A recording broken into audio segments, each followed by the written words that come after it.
Ada Baitul Makmur seperti Ka'bah tapi di sana yang mengelilingi para malaikat. Ya. Ada kursi, wasi'a kursiyuhus samawati di sana. Tapi ini jangan sekali-kali kita verbalkan. Kursi juga terus wasi'a kursiyuh, kursi Allah luas berarti wah gede mungkin sikile sakmene ampun ngoten niku salah munah. Jadi kursi, aras, Baitul Makmur bukan benda-benda materi, imateri, boten saged dipun gambarke.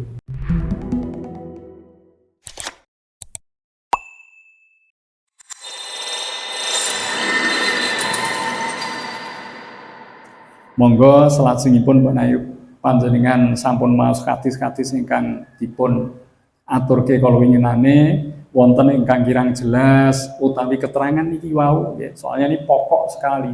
Kalau sampai la ilaha illallah Muhammadur Rasulullah tidak bisa menjangkau makna dan maksudnya, kula jenengan ibadah niku kosong. Salat bendina dilakoni, tapi salat ini nilainya sangatlah rendah. Sampun ngantos mangke kula panjenengan teng akhirat salat telah dikumpulkan banyak-banyak dibuka enggak ada isinya, dibuka sedikit isinya, mana salat yang ya sempurna. Nah itu nanti akan ya dicari untuk ditimbang karena salat ini timbangan yang pertama kali akan dilakukan nantinya. Nek salate sae sedaya sae, nek mboten sae sedaya dados awon.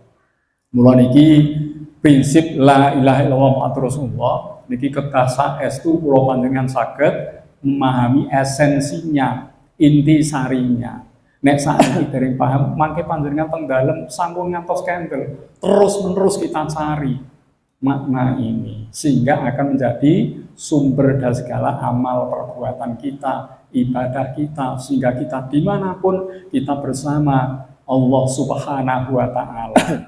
Kita dimanapun senantiasa melihat tanda-tanda kebesaran Allah Subhanahu wa Ta'ala, dan kita senantiasa ingin mencontoh, menteladani Rasulullah Shallallahu Alaihi Wasallam dalam segala aspek kehidupan. Ngerti cacile Rasul bagaimana sikapnya dengan anak kecil, penuh dengan kasih dan sayang. Lihat orang miskin, Rasul bagaimana sikapnya, beliau ini sangat peduli untuk menolong orang-orang yang fakir miskin. Ketemu dengan para sahabat, cintanya Rasul luar biasa. Sehingga ini semuanya mari kita contoh. Sehingga tidak ada rasa kebencian dalam hati kita, tidak ada rasa ya mengabaikan yang lain. Kita contoh Rasul dalam segenap kehidupan. Monggo niki tasih wonten antawis kalih dosa menit nggih untuk tanya jawab. Bab niki saged sanesipun nggih monggo nggih kersanipun tambah wawasanipun. Monggo nggih. Assalamualaikum warahmatullahi wabarakatuh. Waalaikumsalam warahmatullahi wabarakatuh. Pak Kiai Mujahidin yang saya hormati, beberapa kali saya mengikuti kajian ini memang sangat mengena begitu. Khususnya dalam hal ibadah. Jadi yang pertama akan saya sampaikan tentang lafaz la ilaha illallah, dan kita sudah tahu maknanya. Tapi betul Pak, kadang-kadang kita membayangkan sosok karena ada hadis, entah ini benar apa enggak, hadisnya sahih apa enggak, kalau sholat seolah-olah menghadap Allah, kalau tidak bisa seolah Allah itu melihat kita. Nah itu di situ yang menjadikan kita membayangkan sebuah sosok seperti apa. Tetapi ketika kita mendapatkan referensi dari berbagai sumber termasuk dari Pak Yai, memang Allah itu memang maha besar, ya, maha pengasih, maha penyayang. Ya memang tadi diacu pada bahwa bukan sosoknya tapi esensinya. Value-nya di situ. Ya. Nah, kita belajar mau mencermati atau melakukan itu. Dan begitu juga Kanjeng Nabi. Ya. Memang kita tidak pernah melihat sosok Kanjeng Nabi, fotonya pun tidak ada. Kalau dalam film-film pun itu mukanya di blur. Nah, itu juga kadang-kadang terbetis ya, tersirat, terbayang itu, terlintas ya kan sosok Kanjeng Nabi seperti bagaimana disampaikan Pak Yai tadi. Orangnya karena memang dalam berbagai literatur kan juga disebutkan ya Kanjeng Nabi itu kulitnya putih dan sebagainya, bagus. Nah, itu membuat pada ingatan kita itu memang sosok. Tapi dengan kajian ini, alhamdulillah ada nilai tambah yang memang bisa memperkuat ya keimanan kita. Jadi mungkin ada hal-hal yang bisa lebih spesifik ya Pak Yai. Bagaimana sih untuk menghadapkan hati kita ketika kita beribadah, khususnya sholat, ya, khususnya sholat itu agar bisa khusyuk dan bisa fokus begitu. Nah, terus terang aja, memang kadang-kadang yang sering disampaikan oleh para yai, para ustadz, ya kadang-kadang kalau sholat ingat ini, ingat itu emang iya, tapi kita berusaha tentang itu. Kemudian yang kedua Pak Yai, ke minggu kemarin sebenarnya mau tanya tapi waktunya sudah nggak ada. Ini tentang Pak Yai menyampaikan singgasana di Allah di Ars. Nah, itu bagaimana itu konsepnya? Karena Allah kan tidak bertempat. Nah, makna singgasana kan berarti tempat itu. Nah, di mana Allah itu? Kemarin aja yang tanya, yang memberi nama Allah itu siapa, sudah dijawab. Ya, sekarang saya itu kemarin karena waktunya tidak cukup, jadi ini saya sampai tanyakan sekarang, singgasana Allah di Ars, apa itu maknanya seperti apa? Terima kasih Pak Yai. Assalamualaikum warahmatullahi wabarakatuh. Waalaikumsalam warahmatullahi wabarakatuh. Ini dari hal panjang yang disampaikan ada dua intinya. Yang pertama, bagaimana seorang melaksanakan ibadah sholat bisa khusyuk. Ya, mungkin ada tips yang perlu dimengerti untuk sholat khusyuk niki ya. Antawisipun niki. Yang pertama, supaya kita memiliki lingkungan yang mendukung ibadah sholat kita. Contohnya di masjid ini lebih mendukung dibandingkan di rumah kita yang mungkin ada berbagai macam aktivitas di sana. Jadi cari tempat yang mendukung. Ya, kalau di rumah ada TV, di rumah ada anak yang sedang bicara apa-apa, itu kita mudah terganggu oleh itu semuanya. Mungkin anak kita mencari sesuatu, kita dengar, kita tahu tempatnya ini, mending kono, ini orang ngerti lah. Mesti ada respon dengan sesuatu yang terjadi di rumah kita. Maka yang pertama, carilah tempat yang kondusif untuk bisa mendukung sholat kita khusyuk. Yang kedua, tinggalkan segala hal ya yang memang menjadi sesuatu yang mengganggu dalam pikiran kita. Contohnya sampai Rasulullah kalau ada hidangan makanan telah siap dan waktu sholat itu sudah tiba, makanlah dulu baru sholat supaya sholat kita tidak mengingat akan makanan. Jadi kantawisipun. Ya. Yang ketiga, coba kita berdiri menghadap ke kiblat, ya, itu kita merasa sedang menghadap yang maha pencipta, sedang menghadap yang maha kuasa. Jangan bayangkan sosok, tapi bukti-bukti ciptaannya. Nah niki, itu pancen perlu latihan. Ya, wong sing kuat awake medhekol niku oleh latihan ya bertahun-tahun. Kula jenengan pengen ngoten kok langsung sekali, dua kali, tiga kali jadi boten saged. Perlu latihan terus-menerus ya. Sehingga kita memang benar yakin saat ini kita sedang menghadap kepada Sang Maha Kuasa yang Maha Sempurna dan seterusnya. Lah niku nek mun ngoten nembe takbir Allahu Akbar, tinggalkan semua urusan yang ada, cukup kita menghadap yang Maha Besar. Allahu Akbar. Nek pun ngoten mengke langkah berikutnya ini terakhir mawon, soalnya wonten kathah ngeten iki pelatihan sholat khusyuk niku nggih. Yang terakhir, yang keempat, coba nek kula panjenengan sholat berjamaah, apa yang dibaca imam untuk kita perhatikan maksud dan maknanya, ya.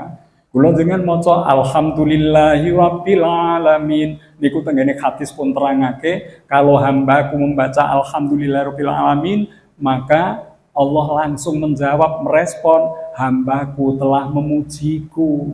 Kula jenengan kudu duwe perasaan seperti itu. Fatihah itu dialog kita kepada Allah, ya. Nah, itu Allah langsung merespon sampai 7 ayat semuanya dijawabi oleh Allah. Ayat yang dibaca imam kita dengarkan apa pesan Allah yang disampaikan ini. Ngoten niku. Ya.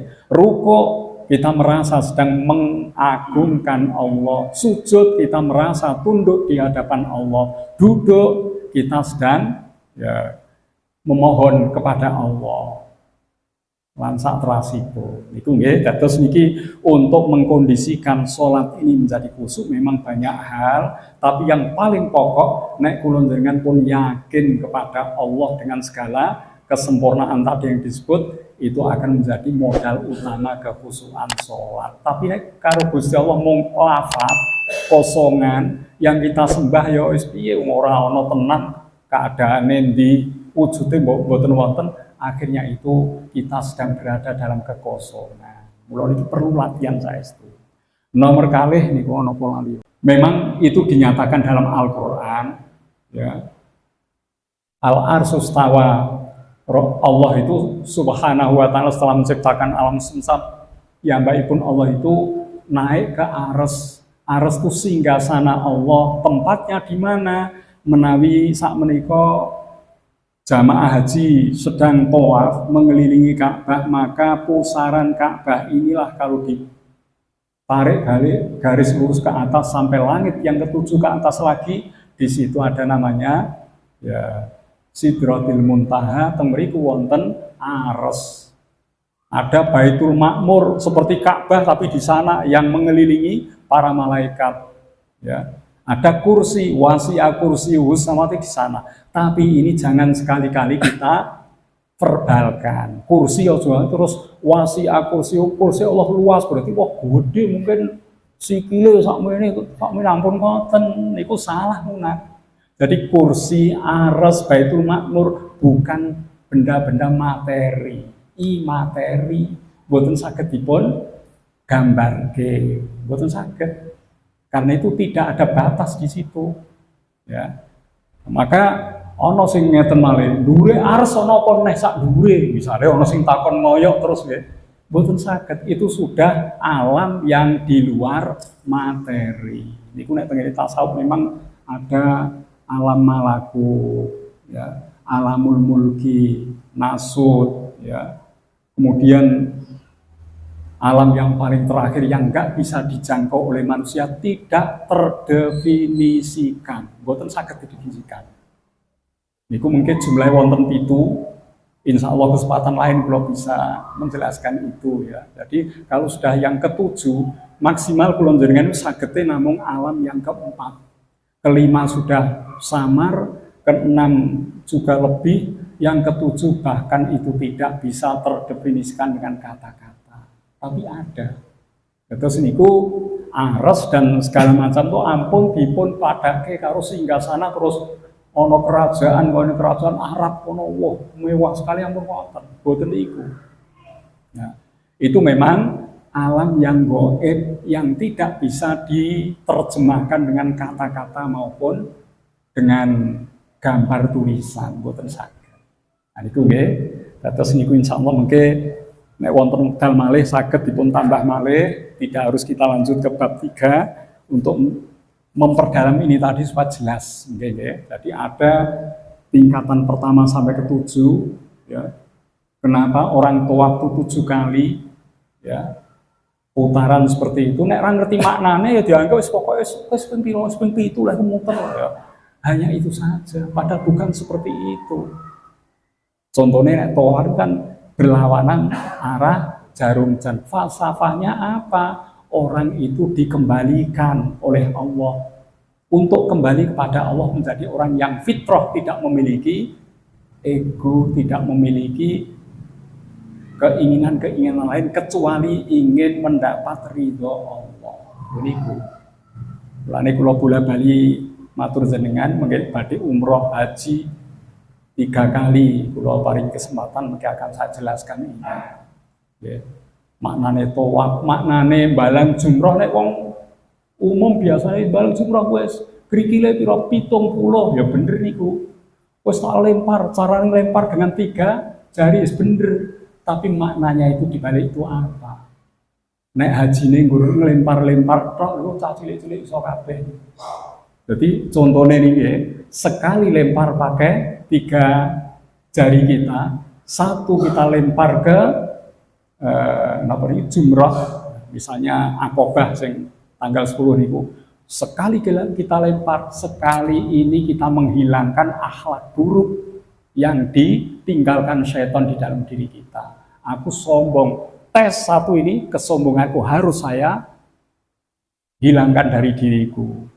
Lempar kedua, orang sombong medit, misalnya aku duwe sifat ngoten. Yang kedua medite kula ilangi. Nek 70 krikil, 70 keburukan kita akan keluar dari diri kita. Ngono nek ora makbul hajine, nek ora mabrur hajine ya mboten mungkin karena sifat-sifat buruk kita telah kita lepas di situ.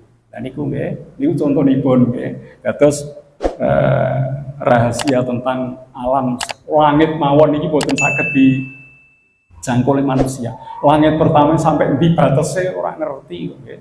Padahal ada 7 seperti itu. Niku sesuatu yang memang tidak terdefinisikan dengan kata-kata maupun tulisan. Nah niku nggih. Allah boten saged didefinisikan. Nggih. Paling sifatnya Maha Pengasih, Maha Penyayang, ngoten niku. Yang merajai, menguasai, ya ngoten niku nggih. Dados niki alon-alon, soal ini intine kula panjenengan beragama itu di sini. Nek niki ketemu esensi ini kita betul-betul pahami, itu luar biasa, luar biasa. Sholat tidak menjadi berat, bahkan kalau dengan butuh menyebut nama Allah, menyebut nama Rasulullah, tidak usah diperintah. Itu kebutuhan jiwa kita untuk senantiasa menyebutnya. Dan itu mungkin dumugi mriko mungkin akhirnya. Monggo wonten malih, sementara ngoten nggih. Wonten malih monggo pertanyaan sanesipun. Assalamualaikum warahmatullahi wabarakatuh. Waalaikumsalam warahmatullahi wabarakatuh.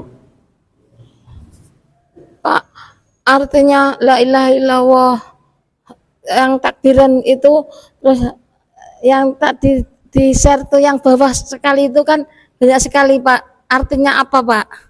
Yang bisa di HP. Terima kasih. Assalamualaikum warahmatullahi wabarakatuh. Niki nggih, kalau artinya itu ini kalimat luar biasa loh nggih. La ilaha illallah wahdahu la syarikalah, la ilaha tidak ada ilah, ilah itu sesembahan, illallah angin Gusti Allah wahdahu yang esa, la syarikalahu tidak ada sekutu baginya. Gusti Allah esa mboten wonten ingkang nandingi. Lahul mulku milik Allah kerajaan, walaul hamdu hanya milik Allah segala puji. Yuhyi yang hidup, wa yumitu yang memberi kematian, wa hayyun la yamut dan dialah yang hidup tidak akan pernah mati. Biyadil khair, segala kebaikan ada di tangannya. Wa ala kulli syai'in qadir dan di atas segala sesuatu maha ya, berkuasa. Niki nggih, niki nek diwaca pisan mawon tenggene kuburan, kula jenengan ziarah kubur, maka nawarallahu ya, Gusti Allah akan menyinari kubur itu dengan sinar yang terang. Wa ghafara liqailiha, yang membaca akan diampuni dosanya. Wa katabalahu alfa alfi hasanatin, dipun tulis 1.000.000 kebaikan. Ya. Wa rafa'alahu alfa alfi darajatin, ditinggikan derajatnya 1.000.000. Wa hatta anhu alfa alfi sayyi'atin, dan akan diangkat darinya 1.000.000 keburukan. Niku nek maca nika wau. Artine mengke kathah kados niku teng buku pasolatan wonten. Mengke dipun padosi kersane maos niku langsung paham maksudnya. Nek tiyang maos ngeten iki niku sedaya dosane langsung diresiki walaupun dosa itu sebanyak pasir di laut. Wonten hadis ngoten. Atau hadis lain mithlu zabatil bahri, walaupun dosanya sebanyak untuk umplok buih di lautan, semuanya akan diampuni Allah. Mulane kalimat itu kalimat tauhid, zikir tauhid niku. Sampun isa nggih, mangke menawi wonten pertanyaan saged lewat WA nggih. Soalnya bab niki penting, mungkin dibutuhke nggih. Pertemuan ngajeng tasih melanjutkan tanya jawab mawon. Pengantare kala wau kersanipun mangke bab niki benar-benar kita tinggalkan sudah memberikan bekas yang kuat dalam hati kita. Itu penting, paling penting nih nggih bab akidah niki. Kados pun cekak monggo sareng-sareng kita maos kafaratul masjid. Subhanakallahumma wa bihamdika asyhadu an la ilaha illa anta astaghfiruka wa atubu ilaik. Mekaten bila anggen matur wonten kekirangan nyuwun pangapunten. Wallahul muwaffiq ila aqwamit thoriq. Wassalamu alaikum warahmatullahi wabarakatuh.